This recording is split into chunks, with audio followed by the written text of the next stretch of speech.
거듭난 알베르토.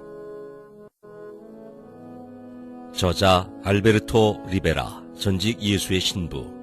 알베르토 리베라 박사는 예수의 신부로 있다가 회심하여 예수 그리스도를 그의 개인적 구세주로 영접한 후 로마 가톨릭과 예수의 음모에 대해 낱낱이 밝혀 더 이상 사람들이 로마 가톨릭의 어두운 수렁으로 빠지지 않도록 헌신한 사람이다. 그는 1997년 1월 20일 주님께로 부르심을 받기까지 로마 가톨릭 교회와 그에 연계된 기관들의 성경 예언에 따른 역사적, 성경적 연구에 전적으로 몰두하였다. 리베라 박사는 전 세계의 수많은 교회들과 학교들을 방문하여 설교하면서 많은 로마 가톨릭 교도들에게 구원받기 위해 오직 예수 그리스도를 신뢰하도록 가르쳐왔다. 헤아릴 수 없이 많은 가톨릭 교도들이 박사에게 커다란 은혜를 입었다. 그리스도의 복음을 위해 쏟아진 그의 용기와 신실함이 그들로 하여금 영원한 생명을 찾을 수 있게 해줬기 때문이다. 이것은 알베르토 리베라 신부가 실제로 천주교 사제학교에서 겪었던 실화를 근거로 천주교의 경악할 수밖에 없는 실체를 세상에 폭로하는 만화 이야기다.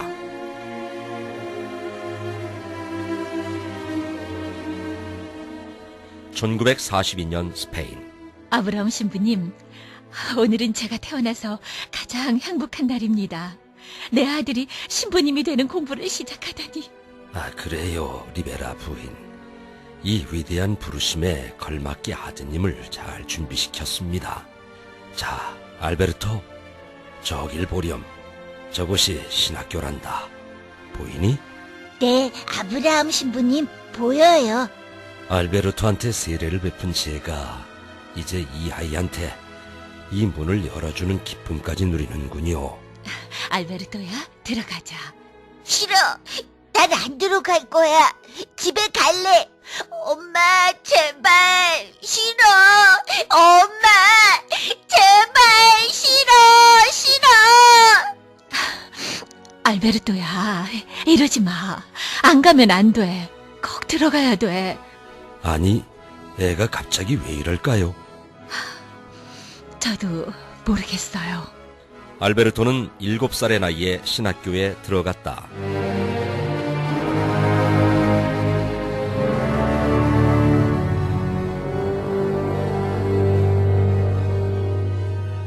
(2년) 후. 신부님, 새 여자분이 알베르토 형제를 데리러 오셨습니다. 어머니가 돌아가시게 됐답니다. 그분들이 누구시죠? 알베르토의 할머니와 두 이모님이십니다. 들어오시라고 하세요. 알베르토를 불러오시고요. 의사가 여러분을 보냈습니까? 네, 신부님. 한시가 급합니다. 엄마가 굉장히 아파요. 죽기 전에 엄마를 보려면 서둘러야 한다고 의사 선생님께서 그러셨어요. 알베르토가 곧 이리로 올 겁니다. 알베르토 형제, 친척분들이 형제를 집에 데려가려고 오셨다. 어머니가 위독하시단다. 뭐라고요, 신부님? 안 돼요. 신부님, 안 돼요. 전 집으로 돌아가지 않을 거예요. 여기가 내 집이고 여기가 내 가족이 있어요. 교회가 내 어머니라고요. 예수의 신부들의 엄한 교육으로 알베르토는 완전히 바뀌어버렸다. 예수회는 가톨릭 교회 안에서 가장 엄격한 사제들의 단체. 알베르토, 한 가지 묻겠다. 고개를 들고 나를 봐라. 알베르토는 신부님이 되려고 여기 왔지? 네, 신부님. 그러면 가장 거룩한 맹세를 반드시 지켜야 한다는 것도 알지? 네, 신부님. 알베르토는 아직 그 맹세를 지키지 않은 것 같네. 내가 집으로 돌아가라고 명령했는데 너는 거부하고 있구나. 신부님이 허락하신다면 다녀올 준비를 하겠습니다. 허락한다. 신부님, 다시 돌아올 수 있겠죠? 그렇죠? 물론이지, 알베르토 리베라 형제. 꼭 돌아오고 말고. 알베르토야, 제발 서둘러. 네 엄마가 죽기 전에 너를 꼭 보고 싶어 해.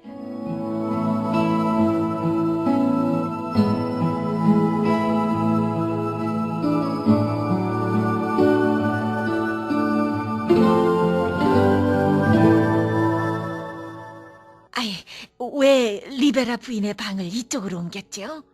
부인께서 끔찍하게 생긴 괴물들이 방에 자꾸만 나타나서 너무 무섭다고 하시면서 방을 옮겨달라고 하셨습니다.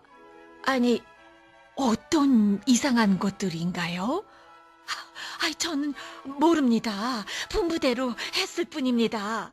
아브라함 신부님께서 괜찮을 거라고 말씀하셨습니다. 그래요? 신부님이 괜찮다고 하셨으면 뭐 괜찮은 거지. 선생님, 부인은 성인이셨습니다. 부인이 도와주지 않은 사람이 없어요. 아내보다 더 착한 사람은 없었습니다. 아내는 성모 마리아님과 성모님의 교회에 완전히 헌신했었지요. 제가 아는 한 아내는 미사에 빠진 적이 단 한 번도 없었습니다. 아내는 정말 성인입니다. 알베르토가 왔어요. 테레사님께 도련님이 오셨다고 전하세요. 하느님 감사합니다. 예, 그럴게요.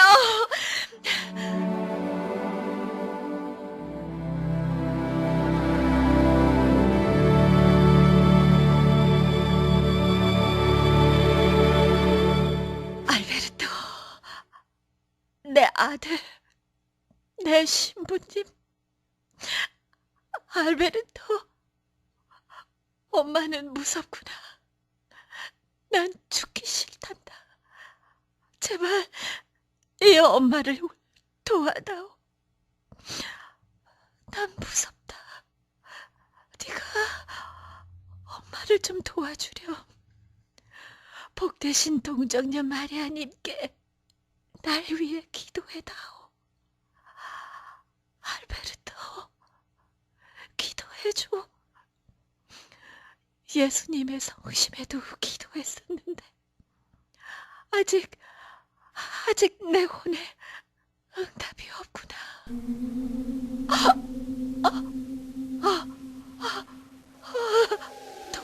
도와다오. 알베르토, 난 너무 무서워. 도와줘. 아브라함 신부님, 어떻게 해야 되죠? 신부님이 어떻게 좀 해주실 수 없나요? 알베르토, 내가 할 수 있는 일은 다 했단다. 하느님, 저 괴물들이 또 나한테 와요. 무서워.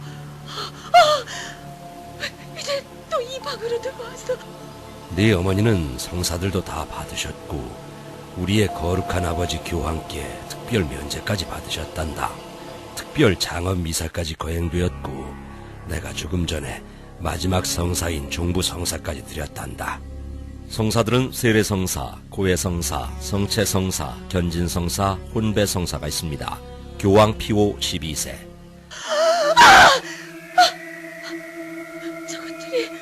저것들이 안 보이니? 나를 불 속에 집어넣으려고 한다. 날 데려가려고 해. 알베르토, 난 죽기 싫어. 난 거기 가기 싫어. 불 속에 있는 저 사람들 좀 봐. 저 끔찍한 괴물들이, 저 괴물들이 이제 날 잡아가려고 한다. 안 돼! 알베르토, 저것들이 날 못 데려가게 해. 난 무서워. 도와줘. 난 죽기 싫어. 불괴물이다. 제발 날 도와줘.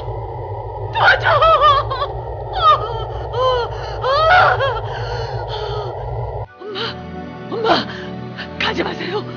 엄마. 어머니는 가셨단다, 알베르토. 테레사 로메라 리베라는 33세의 나이에 숨을 거두었다.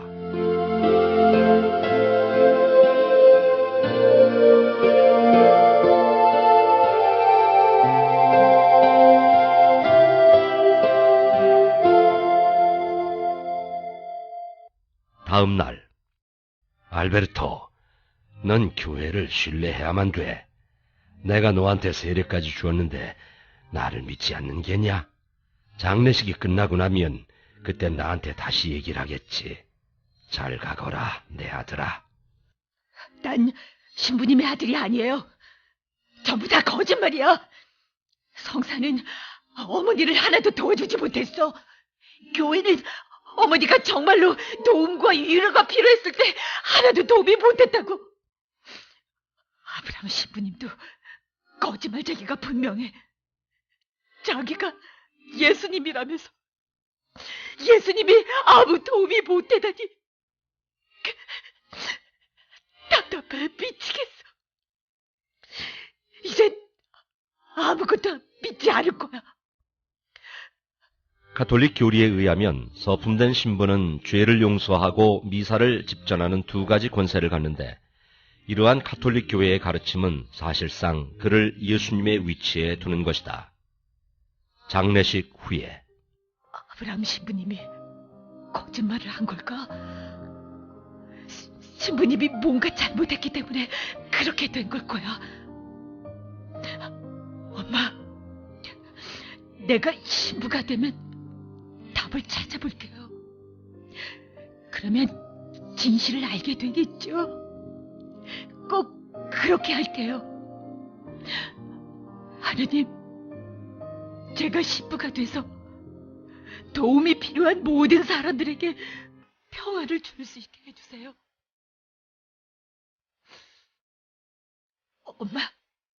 엄마를 위해서 전 학교에 돌아갈게요. 신부님이 돼서 엄마한테 돌아올 거예요. 그러면 엄마는 자랑스럽고 행복하실 거예요. 안녕, 엄마. 정말로 사랑해요, 엄마. 그로부터 한참 뒤 1979년 샌디에고. 블레이커 전파사입니다. 거기 팀 클라크라고 있습니까? 기다리세요. 네, 팀 클라크입니다. 팀, 나야, 써니 맨체스터. 써니, 이거 반가운 목소리군. 어디야? 여긴 샌디에고야. 문제가 좀 있는데, 자네 도움이 필요해. 좀 도와줄 수 있어? 물론이지. 무슨 일인데? 내가 아는 어떤 분이 사고가 나서 며칠 동안 묵으실 곳이 필요한데, 문제 없어. 우리 집에서 필요한 때까지 계시면 돼. 고맙네. 난 오늘 밤에 시카고로 돌아가야 되는데, 이분을 혼자 둘 수가 없거든. 아주 특별한 분이야. 그럼 6시 30분까지 집으로 갈게. 좋아, 써니. 이렇게 다시 만나게 되니 정말 반가운걸? 그런데 그분 성함은 뭔가? 알베르토 리베라 박사님이시여.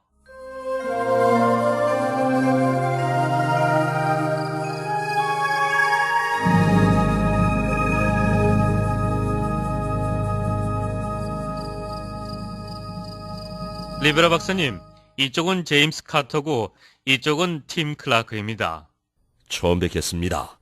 안녕하십니까? 만나 뵈어 반갑습니다, 형제님들. 내 목숨을 걸고 믿을 수 있는 친구들이라고 말씀을 드렸네. 우리도 똑같이 자네를 믿고 있어, 써니. 리베라 박사님은 목사님이시고 강사이신데 정말 믿기 놀라운 경험을 하신 분이야. 이분이야말로 진짜 성경대로 믿는 그리스도인이시여. 이분이 믿을 수 있는 분인 건 내가 보장하지. 지금 출발하지 않으면 비행기를 놓치겠네요. 박사님, 하나님께서 함께 하실 겁니다. 앞으로 전투가 박사님을 기다리고 있겠지만 제가 저희 가족과 함께 박사님을 위해 늘 기도해 드리겠습니다. 잘 가게, 써니. 여러 가지로 너무나 고맙습니다. 다시 만나 반가웠네. 제 차는 지금 수리 중인데 저는 화요일이 지나면 이곳에 더 머물러 있을 수가 없습니다. 고속도로에서 누가 차를 들이받았다고 들었는데요. 네, 맞습니다. 음주운전자나 정신 이상자가 그랬습니까? 아니요. 이런 일이 종종 있습니다. 스페인을 떠난 뒤부터 말이죠. 스페인에서 무슨 일을 하셨습니까? 과거에 저는 로마 가톨릭 교회 안에서 예수회 사제이자 주교였습니다. 이건 놀라운 얘긴데. 예수회는 가톨릭 교회의 모든 계급 중에서 제일 높은 조직이 아닙니까? 그렇죠. 예수회는 1541년에 이그나티우스 로욜라라는 사람이 창설했습니다. 그들의 목적은 단 하나, 개신교의 확산을 막는 것이었죠. 개신교는 로마 카톨릭 교회의 가르침에 항거한 사람들이다. 예수의 회원들은 과거에 국가의 두뇌들이었고 왕의 고문관이었으며 정부를 좌지우지했습니다. 그들은 지금도 그렇게 하고 있습니다. 로마 카톨릭이 세운 여러 대학에서 가르치고 있는 사람들이 바로 그들입니다. 예수의 회원들은 여러분이 상상하는 것 이상으로 막강한 권력을 쥐고 있습니다. 여기에 대해 더 자세히 말씀해 주시죠, 박사님. 알베르토 형제라고 불러주십시오. 그러죠, 형제님. 예수의 회원들은 도대체 몇 명이나 됩니까? 약 10만 2천 명입니다. 여기에는 사제들이 아닌 회원들도 포함된다. 그들은 교황에게 전적으로 헌신한 사람들이란 말이죠. 아니요. 네? 교황은 바티칸의 우두머리 아닌가요? 배후에서 조종하는 인물은 따로 있습니다. 믿을 수 없군요. 그게 누굽니까? 바티칸은 로마에 있는 로마 카톨릭 체제의 총본부이다. 바티칸 내에서 이건 상식에 속하는 얘기죠. 그 사람은 바로 예수회의 총수이며 검은 교황으로 알려져 있습니다. 검다니, 흑인이란 말씀입니까? 아니요. 그는 백인입니다. 하지만 검은 옷을 입고 있죠. 바티칸에서 진짜 권세는 그 사람이 쥐고 있습니다. 겉다르고 속다르란 말이 있죠. 로마 가톨릭이라는 종교 체계는 믿지 못할 일들로 가득 차 있습니다. 고위 계급으로 올라가면 올라갈수록 저를 번민케 하는 일들이 많았죠. 86%의 가톨릭 사제들이 예수의 사제들을 포함해서 정신치료를 받고 있는 이유가 바로 거기에 있다고 저는 생각합니다. 형제님, 처음부터 하나하나 말씀해 주실 수 있습니까? 네, 물론이죠. 제 믿음을 처음으로 흔들리게 했던 일은 제 어머님의 죽음이었던 것으로 기억이 됩니다. 어머님은 가톨릭 교회에 완전히 헌신적이셨고 사제들을 전적으로 믿었기 때문에 교회의 가르침을 한 번도 의심해 본 적이 없었습니다. 어머님께서 비명을 지르며 구원받지 못한 채 죽음을 맞이하셨을 때 어머님의 얼굴은 공포로 가득 차 있었습니다. 같이 있던 신부님은 자신이 할 수 있는 일은 다 해놓으라고 말했습니다. 결국 어머님은 구원받지 못하고 가셨죠. 그때 저는 그것이 신부님의 잘못이라고 생각했죠. 그래서 내가 신부가 되면 진리를 찾겠노라고 맹세했습니다. 어머님의 죽음은 내 믿음을 뿌리채 흔드는 첫 번째 사건이었습니다. 그 다음 저를 몹시 괴롭혔던 일은 학교 기숙사에서 어느 날 밤에 일어난 일이었죠. 막 잠이 들었는데 누가 내 침대에 들어와 제게 입을 맞추기 시작하는 것이었습니다. 이게 도대체 당장 나가지 못해? 아우, 교장 신부님, 이 녀석 좀 보세요. 내 코가 부러졌다. 이게 무슨 짓들이야? 신부님, 알베르토가 내 코를 쳤어요. 신부님, 저 녀석이 내 침대에 들어와서 나한테 키스하고 또 나가! 이 방에 있는 사람들 다 나가! 알베르토는 여기 남고. 부끄러운 줄 알아야지, 알베르토. 어서 무릎을 꿇고 고백해. 무릎 꿇고 너희 죄를 고백하라니까. 하지만 신부님, 그 녀석이 내 침대에 들어왔다니까요. 무슨 말씀인지 모르겠네요. 도대체 죄가 뭐죠? 알베르토, 너의 죄는 그가 너에게 사랑을 주었고 그것은 하나님의 사랑인데 그것을 거절한 것이야. 놀랍게도 동성연애는 전혀 문제시 되지 않았던 것입니다. 시간이 흐름에 따라 저는 가톨릭 체제 안의 사제에서부터 추기경에 이르기까지 동성연애가 만연한 것을 알게 됐습니다. 불의한 자는 하나님의 나라를 상속받지 못한다는 것을 너희가 알지 못하느냐. 속지 말라. 음행하는 자들이나 우상 숭배하는 자들이나 간음하는 자들이나 여자처럼 행세하는 자들이나 남자 동성 연애자들이나 하나님의 나라를 상속받지 못하리라. 고린도전서 6장 9절로 10절.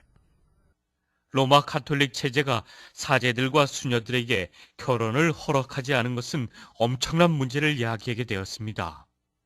제가 고해실에 있을 때 많은 수녀들이 자기가 동성연애자임을 고백하는가 하면 사제들과 성적 관계를 가졌다고 고백했죠. 끊임없는 욕구불만을 가져오게 된 것이군요. 맞습니다, 형제님. 박사님, 지나가다가 들은 얘기지만 인부들이 가톨릭 교회 소유의 토지를 파내려다가 비밀 매장 장소가 있는 것을 발견했는데 그곳에서 아기들의 유골이 발견되었다고 들었습니다. 아마 임신하게 된 수녀들의 아기였겠지요. 그것이 근거가 있는 이야기입니까?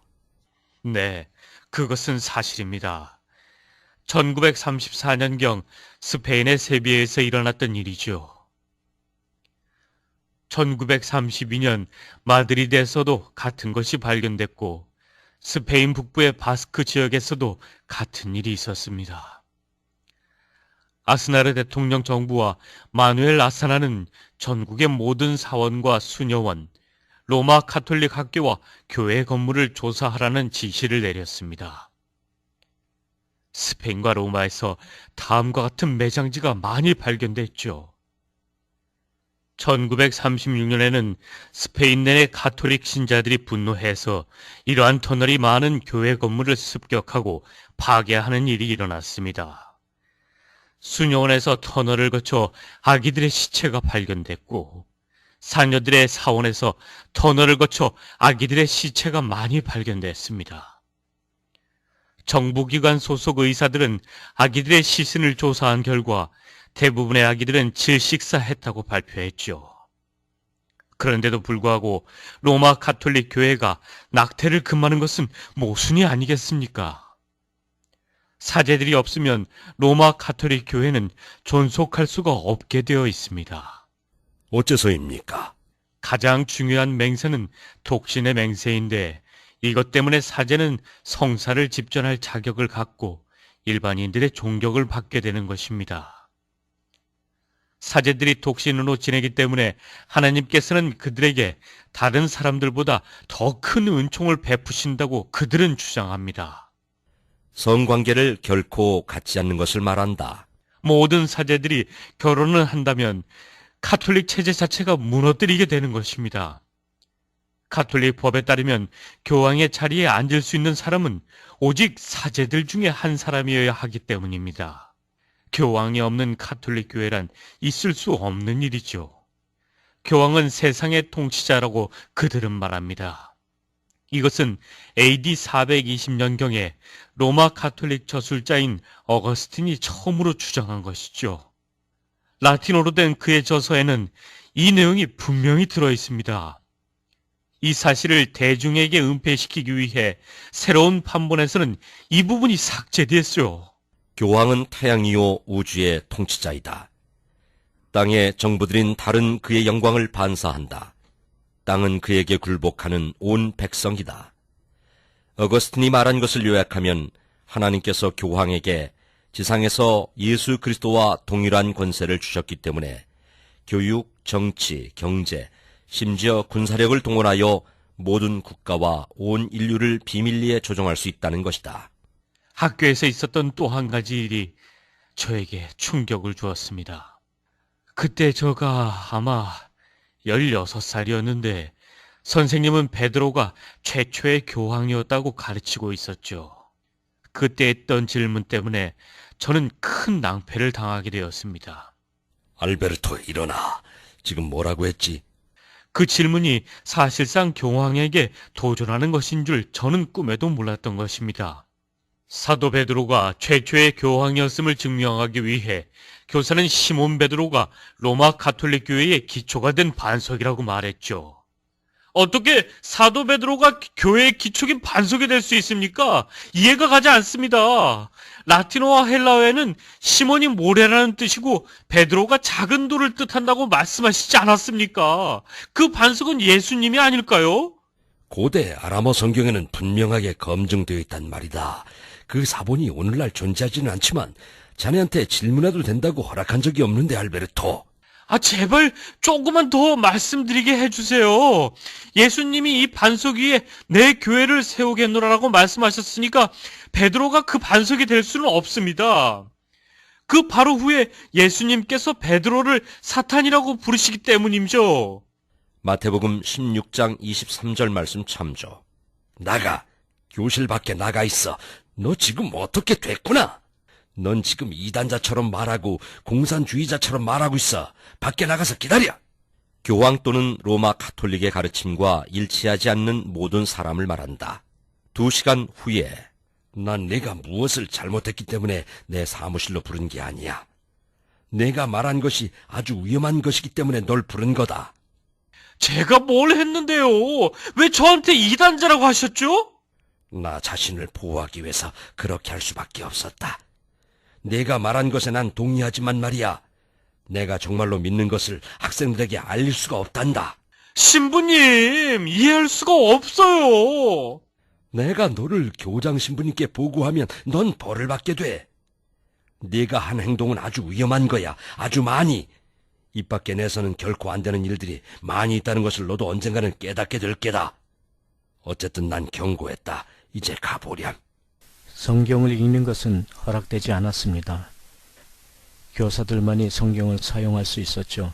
그런데 어느 날 나보다 어린 한 학생이 내 손에 신약 성경을 쥐어주는 것이었습니다. 이게 뭐지? 이건 생사가 걸린 문제예요. 선배님, 읽어보세요. 빨리 가봐야 해요. 그럼 이만. 저는 두려웠습니다. 그 책에는 첫 번째 페이지에 로마 가톨릭 교회의 공식적인 승인을 나타내는 표가 없었습니다.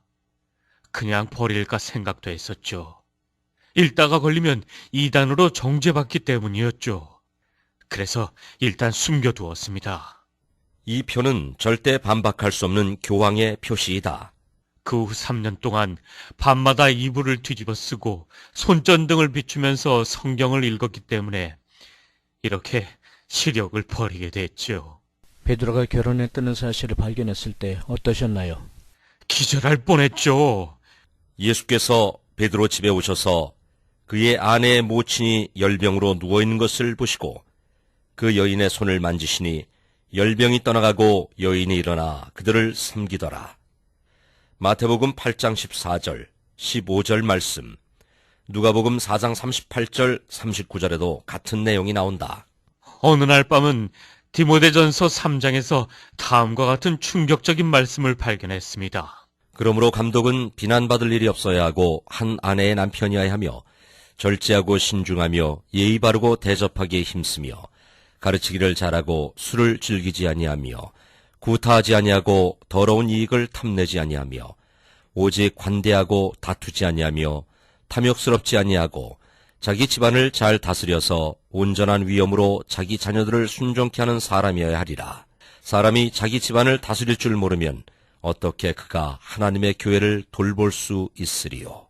그리고 이 구절도 발견했죠. 그리하여 그가 시몬을 예수께 데려오니 예수께서 그를 보시고 말씀하시기를 너는 요한의 아들 시몬이라. 너를 게바라 부르리라 하시니 그것을 해석하면 돌이라. 요한복음 1장 42절 말씀. 제가 옳았던 것입니다. 베드로가 아니라 예수님이 반석이셨습니다. 참고 로마 가톨릭 제자나 교리에 대한 자세한 내용은 히슬롭저서 2개의 바빌론과 치니키저 로마 교회 50년을 볼 것. 이때쯤 저는 종교재판의 역사를 공부하고 있었죠. 그 강의를 통해 저는 개신교도들을 더욱 증오하게 되었죠. 하지만 어떤 사건은 너무 잔인하다고 느꼈습니다. 얼마 후면 제가 개신교 교회들을 전복시키기 위한 일종의 스파이로 훈련받게 될 줄은 꿈에도 몰랐죠. 종교재판소는 역사상 전례 없는 잔인함과 막강한 권세를 보인 가장 끔찍한 기구입니다. 로마 가톨릭 교회는 1200년부터 시작해서 모두 6800만 명의 희생자를 냈습니다.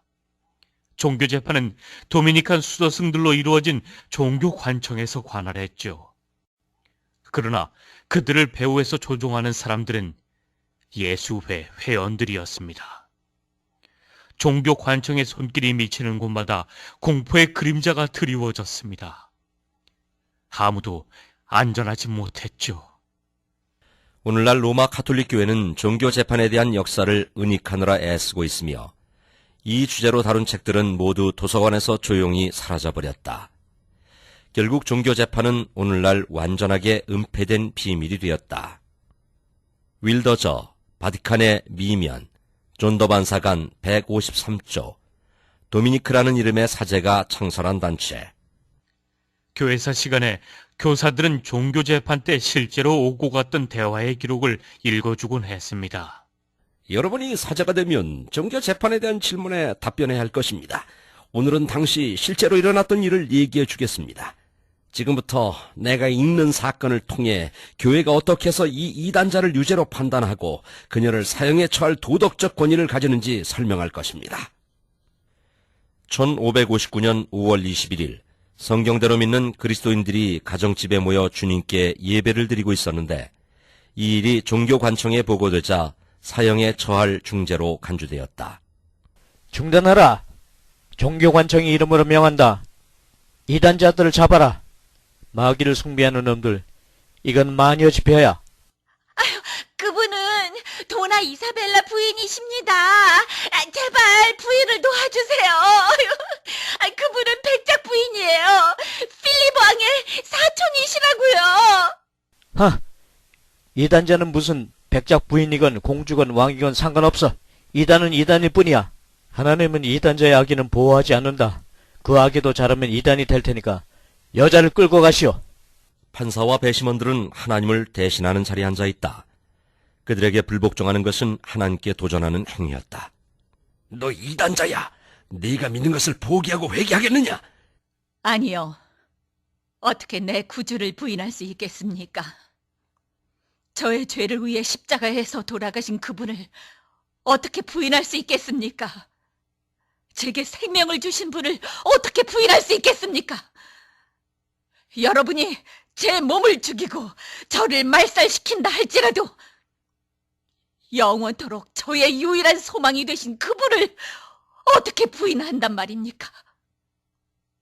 여러분, 저는 거짓말을 하지 않습니다. 진리를 배웠기 때문입니다. 마녀를 사형에 처하노라. 이 거짓말쟁이. 진리가 무엇이냐? 우리에게 말해라. 마녀야, 고백해. 무슨 진리의 말이냐? 진정 진리를 알기 원하십니까? 하나님께 그분을 알게 해달라고 기도하십시오. 오직 그분만이 진리이시기 때문입니다. 그분은 내 구주 그리스도이십니다. 예수님께서는 내가 곧 길이요 진리요 생명이니 나로 말미암지 않고는 아버지께로 올 자가 아무도 없느니라고 하셨습니다. 닥쳐 이단자. 동정녀 마리아가 그 말씀을 하셨다. 이 거짓말쟁이야. 거룩하신 어머니께서 그 말씀을 하셨단 말이다. 예수가 아니야. 마리아가 그 길이다. 예수가 아니라고. 저 여자를 사형에 처하라. 고문대에 눕혀. 도나 이사벨라는 고문대 위에 눕혀졌다. 물이 한 방울씩 목 안으로 떨어지면서 둥시의 날카로운 천을 목구멍에서 위장까지 서서히 들어가게 했다. 다 들어가면 다시 잡아 꺼냄으로써 입안까지 완전히 찢어지게 만들었다. 날카롭고 거친 천, 물, 날카로운 천은 물방울에 의해 입안으로 들어감. 한 방울씩 입을 못 다물게 고정시키는 쇠, 머리를 움직이지 못하도록 고정시켰다. 그래도 그녀는 그리스도를 믿는 믿음을 부인하기를 거절했기 때문에 그들은 그녀를 고문대에서 끌어내어 더 큰 값을 치르게 했다.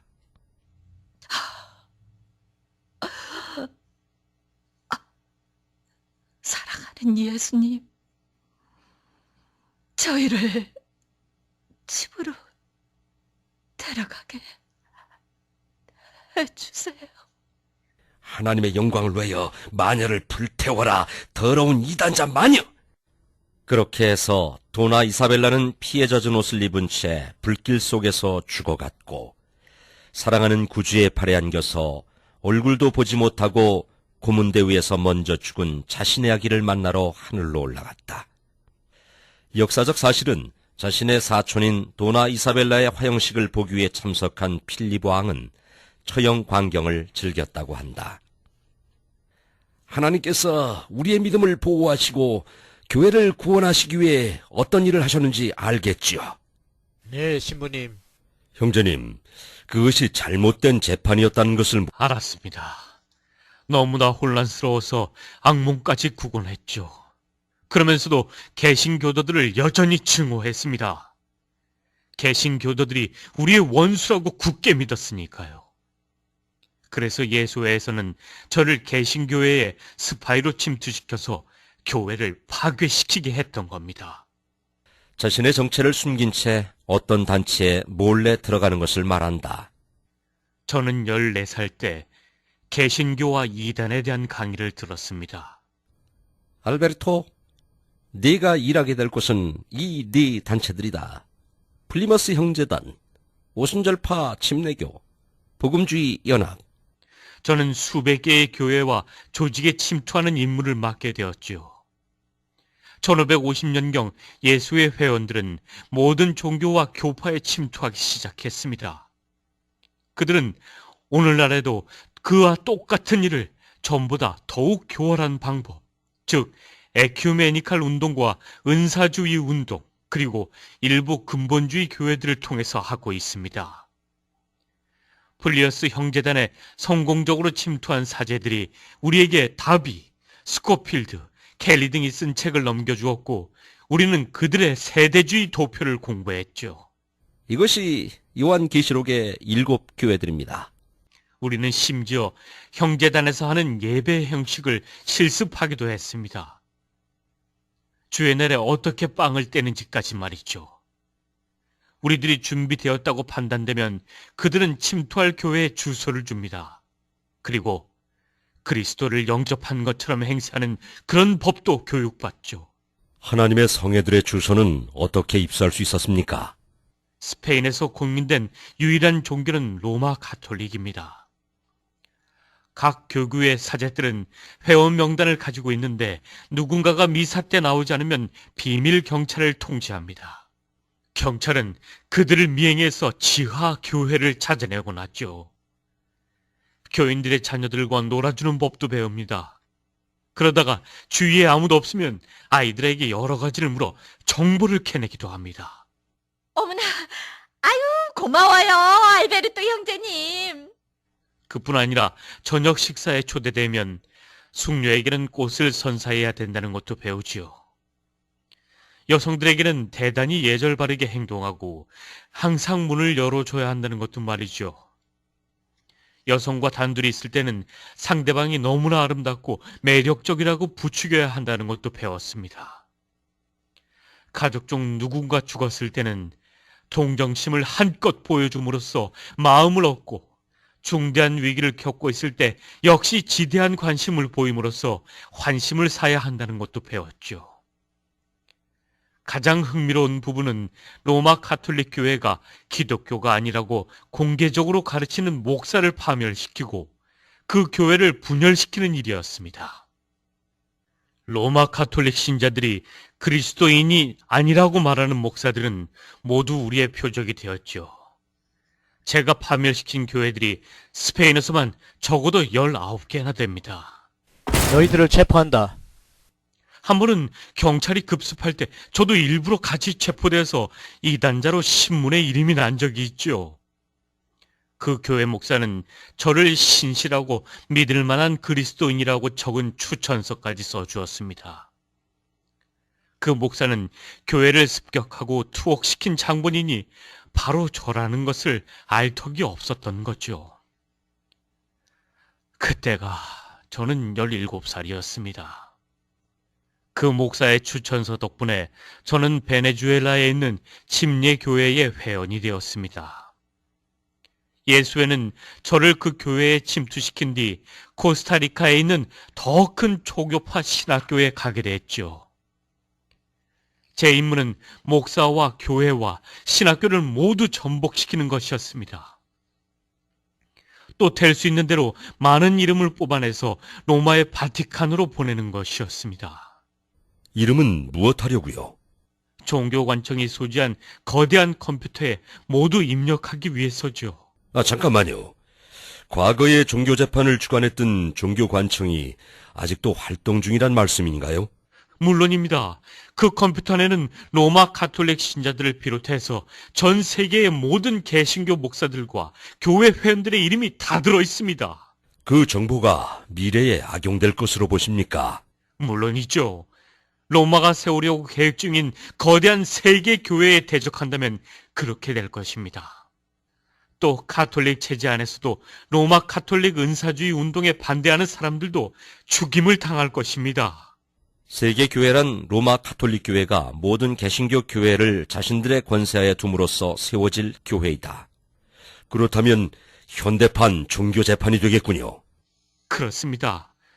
로마 가톨릭 교호는 계시록 17장의 큰 창녀입니다. 대환란 때 땅 위에 남겨진 사람들 중 저 그리스도에게 타협하지 않은 사람들은 가톨릭 교회에게 죽임을 당할 것입니다. 즉, 검은 미사 때 제물로 바쳐지는 것이죠. 계시록 17장 5절부터 6절. 그녀의 이마에 한 이름이 기록되어 있는데 신비라, 큰 바벨론이라, 땅의 창녀들과 가증한 것들의 어미라고 하였더라. 또 내가 보니 그 여자가 성도들의 피와 예수의 순교자들의 피에 취하였더라. 주 예수여, 속히 오시옵소서. 네, 그분께서는 지체하지 않으실 것입니다. 다시 베네수엘라 침례 교회를 파괴시켰던 얘기로 돌아가기로 하죠. 그 교회의 절반은 로마 가톨릭 교회도 기독교라고 믿었습니다. 저는 그들에게 이렇게 말하곤 했죠. 물론입니다. 저희 친척 중에 가톨릭 교회에 다니는 사람들이 많이 있는데 주님을 참으로 사랑하는 사람들입니다. 다들 구원받은 그리스도인들이에요. 천주교는 분명히 기독교입니다. 그렇게 믿지 않는 사람들은 엄청난 분열만 야기시키고 그리스도의 몸에 상처를 주는 것입니다. 가톨릭 신자들을 공격하는 설교를 들은 많은 성도들의 믿음이 파괴되는 것을 봤어요. 온갖 혼란과 왜곡, 불일치만 가져올 뿐이에요.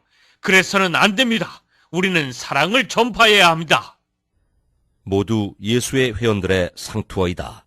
많이 들어보지 않았는가? 주의할 것은 하나님께서 참된 그리스도의 몸을 하나로 만드셨으며 그것은 결코 나누어지지 않는다. 고린도전서 12장 24절 25절을 볼 것. 한편 목사와 목사를 지지하는 사람들에게는 이렇게 말했습니다. 네, 목사님 맞습니다. 로마 가톨릭은 결코 기독교가 아닙니다. 스페인에 있을 때 제가 그들한테 박해까지 받았죠. 그들은 그리스도인들을 증오한다고요. 사랑하는 저희 목사님은 아직도 감옥에 계시죠. 가톨릭은 반드시 소리 높여 비난해야 합니다. 신문에 난 제 이름을 보세요. 저를 이단자라고 불렀습니다. 그 침례교 목사가 저를 초교파 신학원에 넣어주려고 할 때 우리는 루머를 퍼뜨리기 시작했죠. 목사가 18살짜리 소녀와 불륜의 관계를 맺고 있다는 내용이었습니다. 그 소녀는 가톨릭에서 심어놓은 함정이었죠. 그녀는 목사를 반대하는 집사들에게 목사와 음행하였다고 털어놓았습니다. 목사는 아무 죄도 없었죠. 하지만 아내에게 이혼을 당했고 교회는 파괴됐습니다. 저는 다음 임무 수행에 착수했습니다. 형제님, 그 얘기를 시작하기 전에 묻고 싶은데요. 결코 타협하려 들지 않는 강력한 하나님의 사람을 파괴시키려는 음모가 아예 세워져 있는 것입니까? 네, 다음과 같은 세 가지 방법이 주로 사용되죠. 첫째로 신뢰를 떨어뜨린다. 둘째로 소외시킨다. 셋째로는 여러 수단을 통해 죽인다. 이렇게 첫 번째 방법은 그에 대한 거짓말을 퍼뜨려서 그의 명성을 떨어뜨리는 것입니다. 그가 말한 것을 왜곡시키거나 국가의 원수로 보이게 만들거나 교회의 일꾼들과 문제를 갖게 만들거나 스캔들을 만들기도 하죠. 여자를 비서로 침투시켜서 정사를 갖게 하는 거죠. 한 번은 어떤 목사를 밤늦게 어떤 집으로 불러들였죠. 오는 길에 시리에 차 보이는 여자를 앉혀놓았습니다. 목사가 도와주려고 가까이 오자 여자는 갑자기 강간범이야! 하고 소리 지르며 자기 옷을 막 찢었죠. 그러자 파트너가 즉시 와서 사진을 찍었고 목사는 파괴되었습니다. 정부와 경찰이 사건 조사에 착수했는데 그 이유는 그 목사가 마약 거래나 탈세 등 모든 부분에서 아무 혐의도 발견되지 않았기 때문이었습니다.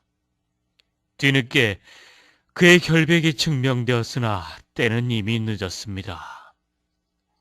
언론은 이미 그가 유죄인 것처럼 보도했기 때문입니다. 목사의 신용을 땅에 떨어뜨리기도 합니다. 그 목사만 빼고 모든 사람이 뒤에서 수군거리죠. 나중에는 오해했음을 인정하고 사과하지만 때는 늦은 겁니다. 이 모든 것은 그를 나쁜 사람으로 보이게 하기 위한 것이죠. 때로는 그의 아내나 자녀들이 음행을 했다는 비밀 전화가 오고 가기도 합니다. 이것들은 목사의 평판을 망치는 방법 중 극히 일부분에 지나지 않지요. 그렇게 해서 목사는 거짓말쟁이, 도둑으로 낙인 찍히는 것입니다. 두 번째 방법으로 목사를 소외시키는 방법은 교회 안에서 목사가 너무 극단적이라는 수군거림이 시작됩니다. 목사는 문제를 일으키는 사람으로 인식되죠. 목사의 입장을 반대하는 사람들은 그가 분열을 일으키는 원수요, 연합을 해치며 하나님의 사랑이 없다고 비판하죠. 그가 가르치는 교회와 믿음은 이상한 것이 되고 맙니다. 그러면 목사는 외톨이가 되는 것입니다. 또 한 가지 거짓말이 퍼집니다. 목사님은 신경쇠약에 걸리셔서 목사님이 하는 말은 하나도 믿을 수가 없어. 이렇게 되면 대부분의 목사들은 포기하고 타협하게 되지요. 그것이 반대를 무릅쓰는 것보다 더 쉬운 일이기 때문이죠. 목사를 사역에서 물러나게 하는데 이 방법이 사용됩니다. 세 번째는 최후의 방법은 죽음입니다. 목사가 하나님의 부르심에 확고하고 다른 목사나 친구, 가족이 주는 모든 압력에도 불구하고 결코 타협하지 않을 때 이상한 일들이 일어납니다. 자사고를 당합니다. 병원에 실려가는데 어떤 간호사가 산소 호흡기를 떼어버리거나 엉뚱한 약을 줍니다. 그 뒤 합병증에 걸려 죽고 맙니다. 아니면 독이 든 음식을 먹거나 정신 이상을 유발하는 약을 먹고 정신병원에 들어가기도 하지요. 길에서 어떤 사람이 이유 없이 싸움을 걸어와서 으슥한 곳으로 가 칼로 찌르기도 합니다. 또는 계약을 맺은 전문 살인범이 한방 총알로 그를 처치하기도 합니다. 이처럼 우리는 전쟁 중에 있습니다. 참고, 다음과 같은 방법이 사용되기도 한다. 그 목사와 비슷하게 생긴 사람이 목사와 똑같은 이름이 기록된 신분증명서를 가지고 일부러 부도덕한 아내와 살게 하는 것이다. 그렇게 해서 날조된 자료로 목사의 신용과 평판을 망가뜨리는 것이다. 제가 파괴시킨 개신교 신학원은 코스타리카에 있었습니다. 초교파 신학원이었죠. 아리따운 두 여성이 저와 함께 일하도록 지시를 받았습니다. 카톨릭 유스 액션 그룹에서 발탁된 이들은 복음주의를 믿으며 거듭난 성경대로 믿는 그리스도인처럼 행세했습니다. 카르멘은 신학대학에서 저의 여자친구 역할을 맡았죠. 메리의 임무는 목사들을 파괴시키고 학생들 사이에 성적 문란함을 얘기하는 것이었습니다. 저의 반카톨릭 신념을 증명하기 위해 학생들 앞에서 신학대학원에 초청된 예수의 신부들과 함께 논쟁을 하기도 했죠. 그 예수의 신부들은 형제님의 정체를 알고 있었나요? 물론이죠. 다 연극이었습니다. 저는 학교의 모든 정보를 그 신부들에게 보고했고 그 정보는 다시 바티칸에 있는 종교관청으로 들어갔습니다. 남학생과 여학생을 분리하는 학교의 엄격한 규칙을 어김으로써 학생들 사이에 우려를 야기시켰죠. 저는 카르멘과 손을 잡고 다녔던 것입니다. 아니 도대체 이 학교가 어떻게 돼가는 거죠? 아유, 그러게 말입니다. 여교사들은 선교사들이었고 독신이었습니다. 그들은 경로했죠. 어느 날 밤 카르멘과 저는 계획적으로 여학생 기숙사 정원에서 발각되었습니다. 그때 카르멘은 나이트 가운을 입고 있었죠. 다른 여학생들도 남학생들하고 다 그렇게 하는 거려. 아유, 세상에. 아유, 어떻게 이런 일이? 아유, 참 역겹구만, 역겨워. 이 사건은 신문의 화제거리가 됐습니다. 예수의 신부가 기사거리를 썼죠. 학교는 발칵 뒤집혔고 부패한 신학교로 낙인 찍혔습니다. 저는 건달같이 입고 다녔고 항상 늦게 들어왔습니다. 교사들과 싸우기까지 했고 오히려 그들에게 그리스도인의 사랑이 없다고 큰 소리로 외치기도 했죠. 알베르토, 또 늦었구나. 어우, 왜 저만 못 살게 구세요? 왜 항상 저를 핍박하시냐고요? 아, 정말 꼭 신부님같이 말씀하시는데요? 이씨. 기회가 있을 때마다 저는 가톨릭 교회에 훌륭한 그리스도인들이 많이 있고 기강이 있는 가톨릭 학교가 훨씬 좋다고 말했습니다. 사실을 은폐시키는 일도 없고 스캔들도 없다고 말이죠. 한편 메리는 17명의 학생들을 유혹해서 쫓겨나게 하느라고 바빴습니다. 이제는 목사들을 유혹할 차례였지요. 교인들 간에 서로 껴안고 입맞추는 분위기인 교회에서 목사가 메리를 자주 쳐다보고 그녀가 걸어가는 모습을 훔쳐보는 것을 눈치채기라도 하면 저는 메리에게 그를 파괴시키라고 했습니다. 목사님. 목사님은 너무 멋있어요. 이렇게 해서 3명의 목사가 쓰러졌습니다.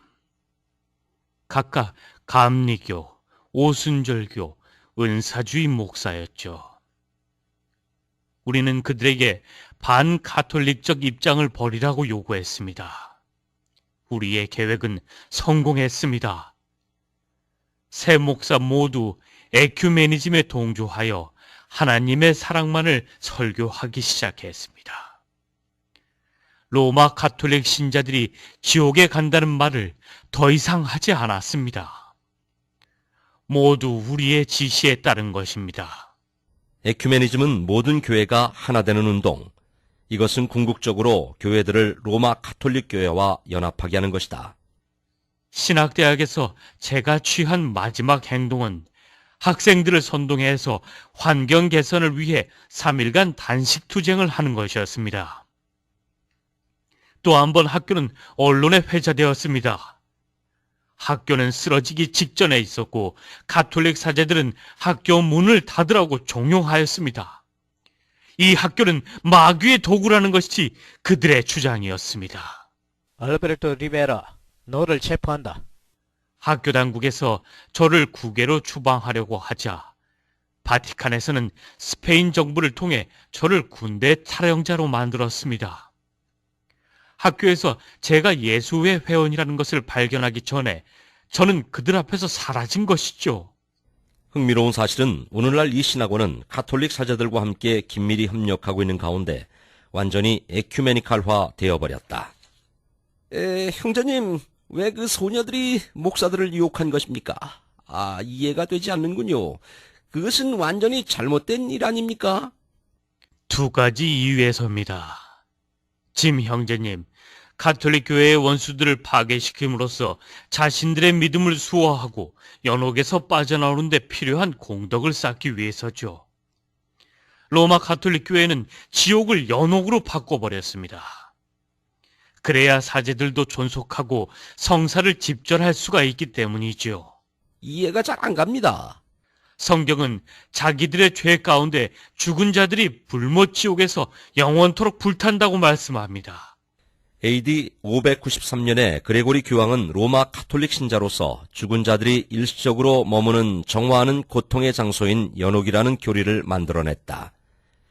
이 교리를 공인한 것은 1439년 플로렌스 공회이다. 계시록 14장 11절, 계시록 21장 8절, 그들의 고통의 연기가 영원 무궁토록 올라가리라. 지옥으로 간 사람들에게는 더 이상 구원의 기회가 없습니다. 하지만 일단 연옥이라는 것을 믿게 만들고 자신의 특별한 권세로 그 불 속에 있는 그들의 혼을 꺼내줄 수 있다고 믿게 만들면 사람들은 신부가 하라는 것은 뭐든지 하고 내라는 것은 뭐든지 낼 것입니다. 메리와 카르멘은 그러한 일을 함으로써 특별한 은혜를 받는다고 믿었습니다. 즉, 연옥에서 더 빨리 나올 수 있다는 뜻이죠. 필요하면 그 살인까지도 불사하겠군요. 그렇습니다.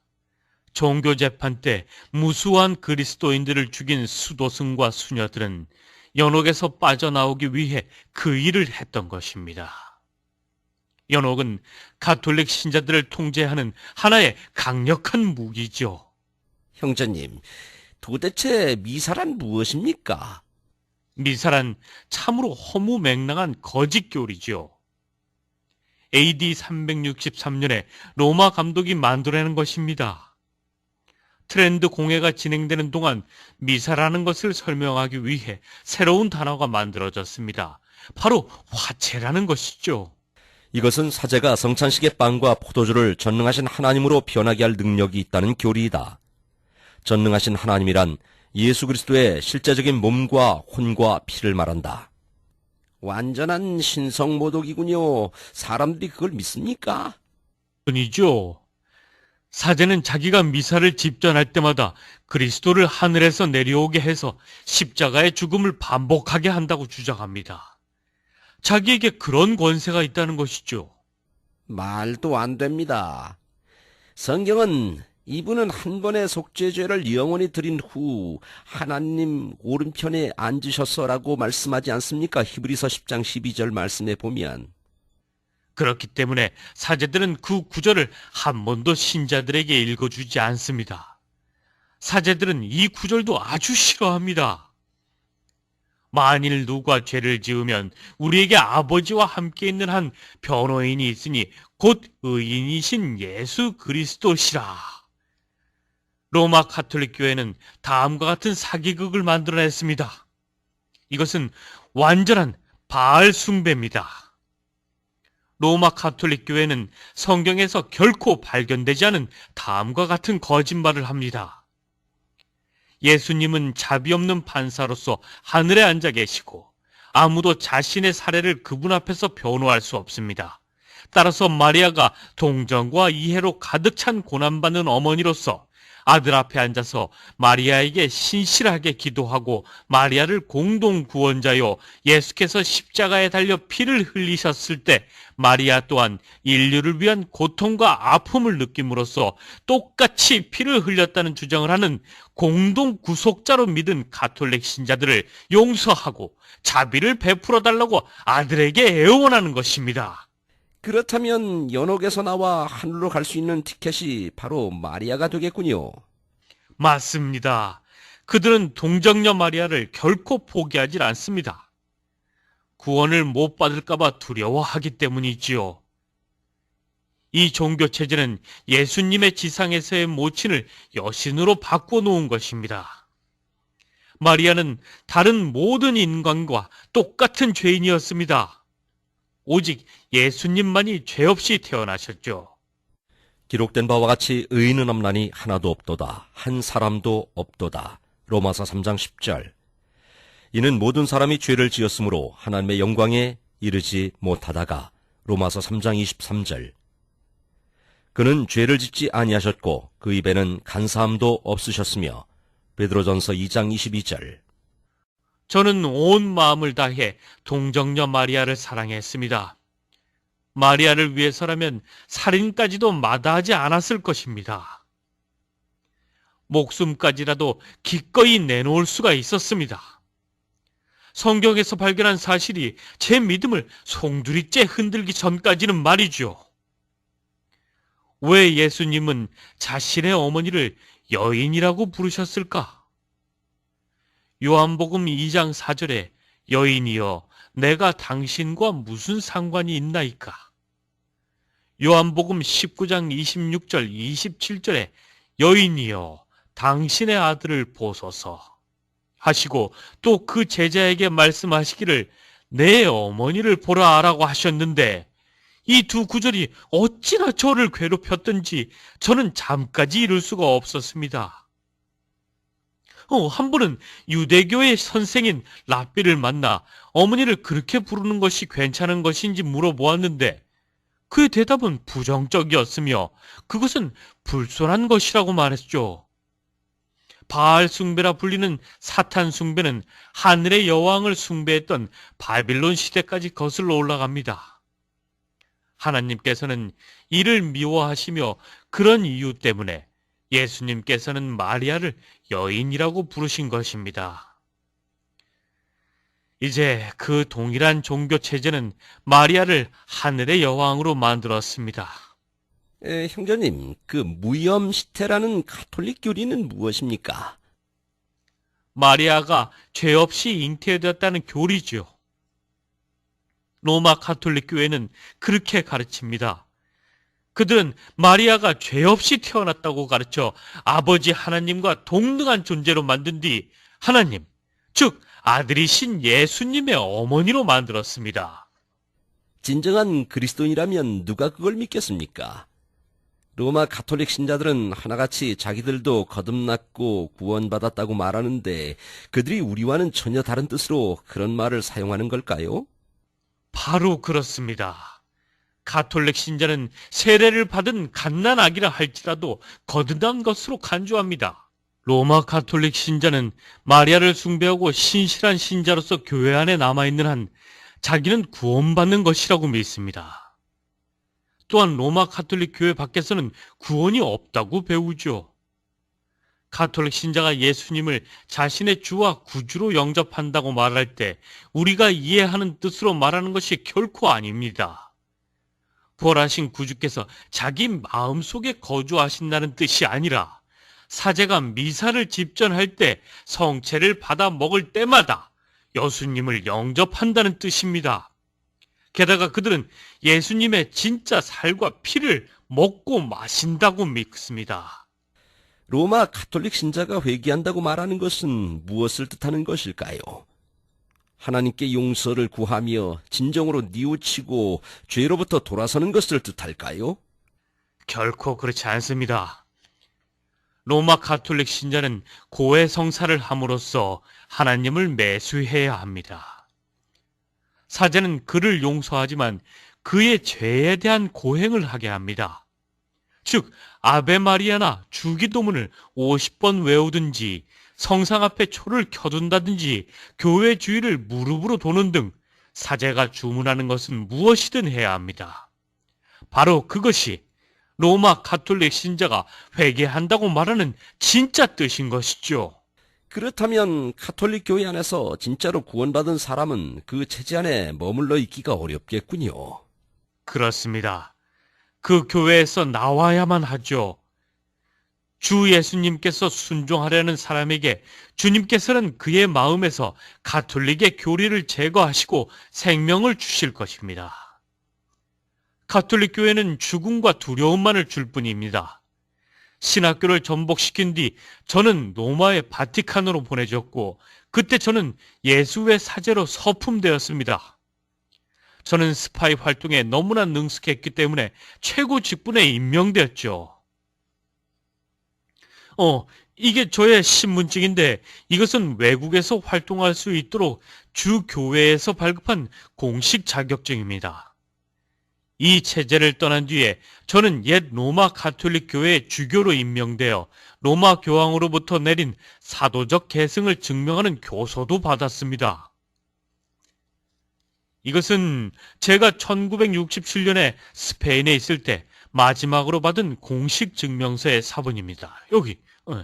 이 신분증은 1967년 스페인 독재자 프랑코 집권 당시 스페인 정부가 발행한 것이다.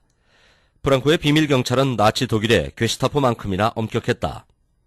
이 신분증을 얻기 위해 알베르토는 출생증명서와 신분증명 서류와 사제의 신분을 확증할 수 있는 주교로부터의 확실한 증거를 가져가야 했다. 당시 미국의 CIA나 FBI에 해당되는 몇 개의 비밀 기구가 이에 연루되었는데 당시 사제였던 알베르토 리베라는 이 문서를 받기 위해 그 기구들 모두로부터 승인을 받아야 했다. 이 문서가 조작된 것일 가능성은 전혀 없다. 알베르토가 사제였다는 데는 의문의 여지가 없으며 옆에 있는 것은 그 확실한 증거이다. 이 문서는 스페인 정부와 바티칸이 맺은 정교 조약에 따라 교황에게 절대적인 복종을 맹세한 정부가 발행한 문서이다. 사제가 되고 나면 어머니에게도 약속도 했듯이 진리를 찾고 제 마음의 평화를 얻을 수 있으리라고 믿었습니다. 그러나 저는 더 비참해졌죠. 예수의 체제에서 더 높은 계급으로 올라가면 올라갈수록 그 체제가 얼마나 부패했는지를 보게 되기 때문입니다. 한 번은 스페인 북부에 있는 예수의 수도원에서 고위급 사제들끼리 비밀리에 전전하는 검은 미사에 참석한 적이 있죠. 제가 고위급 사제의 반지에 입맞추기 위해 무릎을 꿇었는데 피를 얼려 만든 반지에 그려진 상징을 보게 되었습니다. 그것은 메이슨 조직의 상징이었죠. 바로 우리가 증오하고 싸워야 할 적이라고 철저히 배운 대상이었습니다. 모든 게 무너지기 시작했습니다. 배후에서 로마의 바티칸을 실제적으로 조종하고 있는 검은 교황, 그 예수의 총재도 사실은 메이슨 조직의 일원이며 스페인 공산당 당원이라는 사실을 알게 되었습니다. 예수의 총재가 런던의 일루미나티와 긴밀하게 연결되었다는 사실을 발견하고는 머리가 빙빙 도는 것만 같았습니다. 형제님, 이건 엄청난 사실이군요. 저는 몇 주간 알았습니다. 맞서 싸우라고 명령받은 모든 대상들이 꼭대기로 올라가 보면 다 서로 연결되어 있었던 것입니다. 예수의 창시자인 이그나티우스 로욜라는 일룸브라도스의 회원이었는데 그 뜻은 계몽된 자로서 오늘날의 일루미나티이다. 스파이 활동 경력 때문에 저는 교황 요한 23세 밑에서 진행되는 에큐메니칼 운동에 참여하도록 지령을 받았습니다. 개신교도들은 이단자들이라 불리는 대신에 분리된 형제들이라 불렸고 공산주의자들도 더 이상 우리의 적이 아니었습니다. 신자들 단일 세계교회는 모든 교단의 개신교도들, 모든 종파에 속한 정교회, 이슬람교, 브라만교, 불교, 몰몬교, 오컬트, 동양종교, 초월명상, 여호와의 증인, 혼의 과학, 유대교 등이고 불신자들 단일 세계 정부는 공산주의, 모든 메이슨 회원들, 사회주의자, 무신론자, 무정부주의자, 노동연맹 등을 말한다. 우리는 모든 기관에 성공적으로 침투하였습니다. 우리의 걸작품은 제3의 세력, 즉 은사주의 운동입니다. 이것은 로마로 향하는 단이며 개신교도들은 두 팔 벌리고 우리를 환영하였습니다. 우리 비밀요원들의 공적으로 우리는 기독교 TV와 출판계에 조용히 침투할 수 있었으며 우리는 교사요 목사이며 복음주의자들로서 인정받게 되었습니다. 우리는 우리 모두를 하나로 모아주는 사람과 연합만을 외치고 있습니다. 지금 우리는 부흥하고 있습니다. 그들이 처음으로 침투한 개신교 단체는 제7일 안식일 예수 재림교와 순복음 실업인 협회입니다.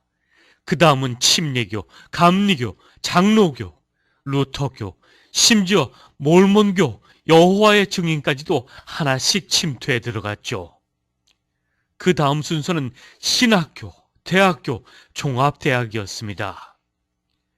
예수의 회원들이 가톨릭, 유스 액션, 마리아의 군대, 콜럼부스 기사단에게 명령을 내리면 그들은 훌륭하게 일을 해내곤 합니다. 이제 이 단체들은 가톨릭에 대해서 침묵하거나 가톨릭도 기독교라고 주장하고 있죠.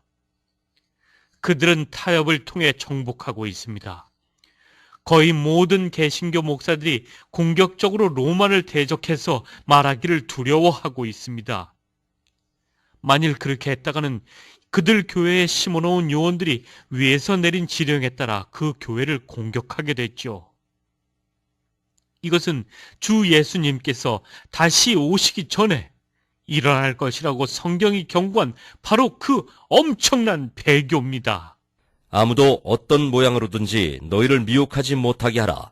이는 먼저 배교하는 일이 이르지 않고 또 죄의 사람 곧 멸망의 아들이 나타나지 않고서는 그날이 오지 아니함이니라. 데살로니가 후서 2장 3절 말씀. 계시록 17장의 큰 장면은 로마 가톨릭 체제입니다. 성경은 가톨릭 체제가 마지막 날들에 어마어마한 권력을 갖게 되지만 결국에는 멸망할 것이라고 예언합니다. 계시록의 창녀의 기만성은 폭로되었습니다. 그녀와 조약을 맺은 세계 지도자들은 그녀로부터 돌아섬으로써 하나님의 뜻은 이루어질 것입니다. 그녀가 불로써 태워질 때 하늘에는 큰 기쁨이 있을 것이라고 성경은 말합니다. 당시에 저의 내면은 완전히 파괴되었습니다. 시리에 빠진 저는 신경 안정제를 복용하고 있었죠. 한 번은 과테말라에서 라틴계 개신교 지도자들과 가톨릭 신자들이 모인 에큐메니칼 집회에서 연설을 하기로 되어 있었습니다.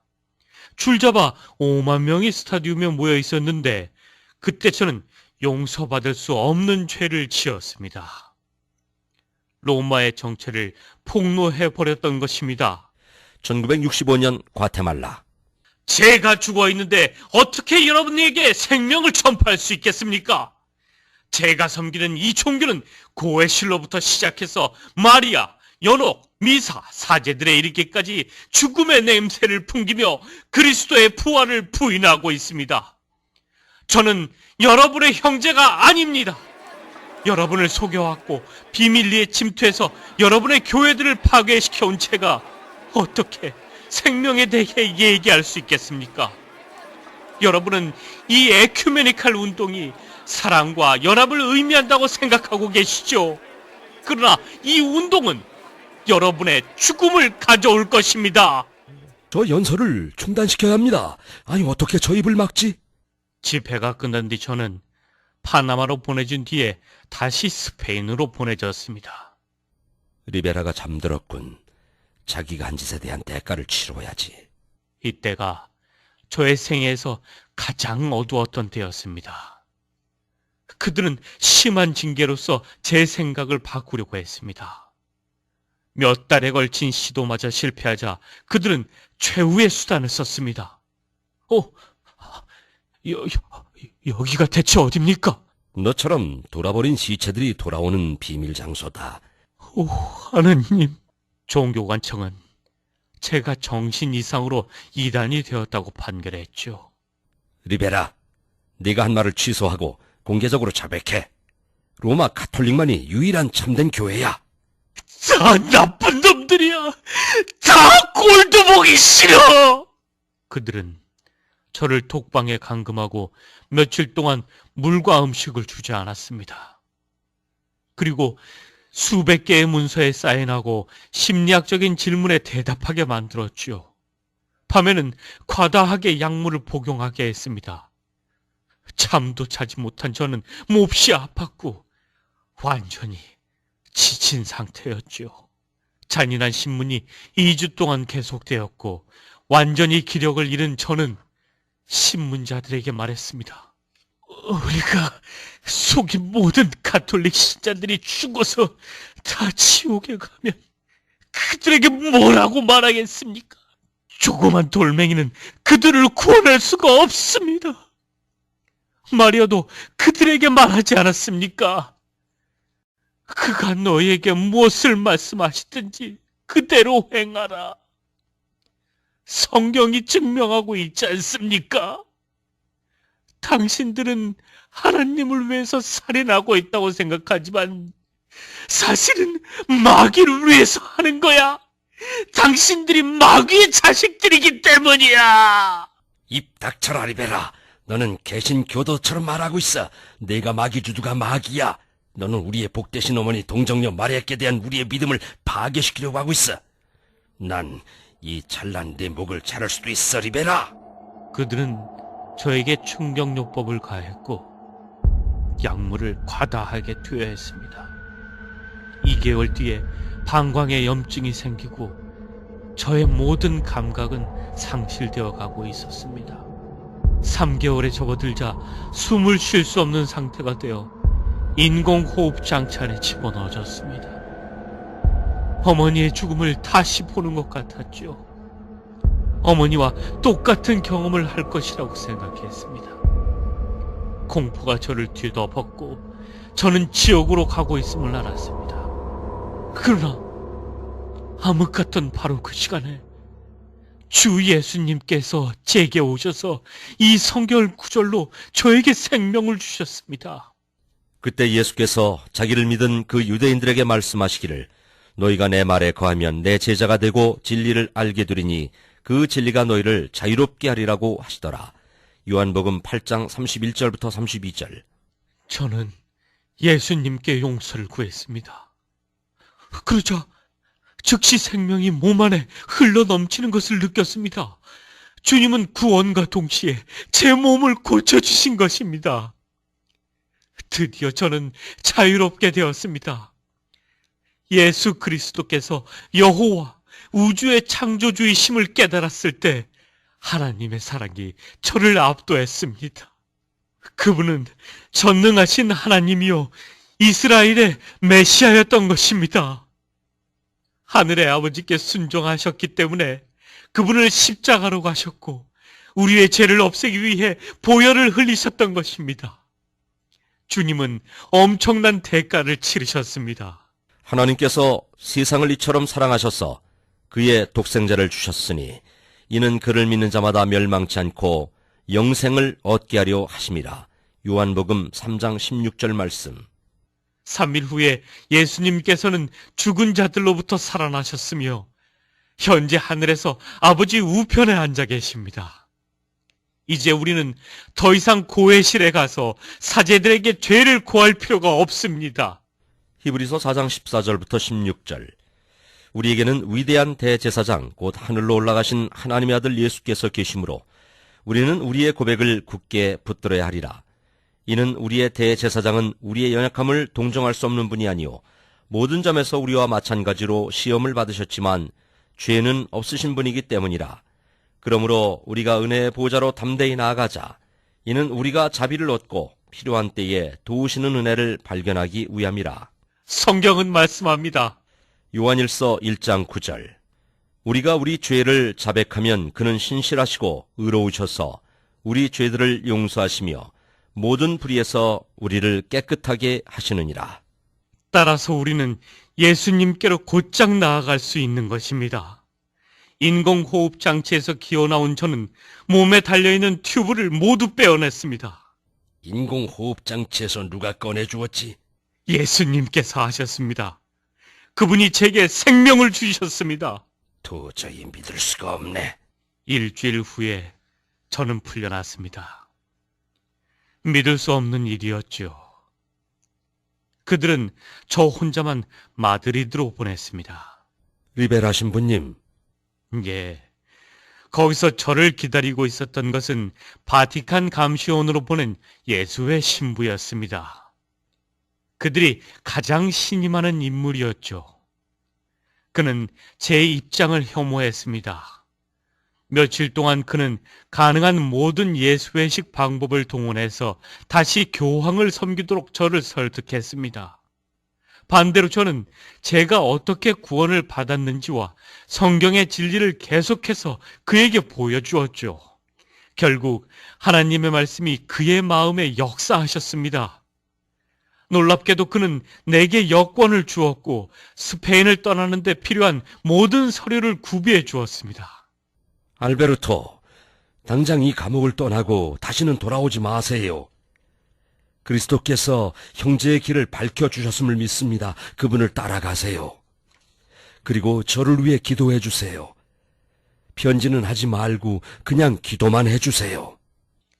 그날 밤 저는 주머니에 40센트만 달랑 가지고 스페인을 떠났습니다. 파산한 상태로 가톨릭을 떠나는 것이었죠. 형제님, 교회 내에서 예수의 침투를 막는 동시에 로마 가톨릭 신자들을 그리스도께로 인도하려면 목사들이 어떻게 해야 하겠습니까? 목사들은 강단에서 성경의 진리대로 선포할 용기를 가져야 합니다. 로마 가톨릭 신자들은 그리스도인이 아니며 로마 가톨릭 교회는 기독교가 아니라고 말합니다. 가장 말하기 어려운 사실은 로마 가톨릭의 교리대로 믿다가 죽은 신자들이 연옥이나 하늘나라에 가는 것이 아니라 지옥에 간다는 것입니다. 그들은 자기들의 죄를 씻기 위해 그리스도와 그분께서 흘리신 보혈을 믿는 것이 아니라 가톨릭 교회를 믿기 때문입니다. 그러나 누가 그런 말을 하라고 하겠습니까? 전 합니다. 그들을 사랑하기 때문이죠.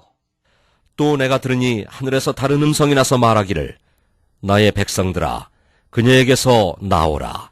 그리하여 그녀의 죄들의 동참자가 되지 말고 그녀의 재앙들도 받지 말라.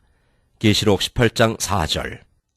우리는 이 생명의 복음을 8억에 달하는 로마 가톨릭 신자들에게 전해야 합니다. 그들은 가톨릭 체제에 속아 바알을 숭배하고 있습니다. 그들을 생각하면 제 마음은 찢어집니다. 그들에게 어떻게 전하실 생각이지요? 저도 모릅니다, 짐 형제님. 오직 하나님만이 아시겠죠.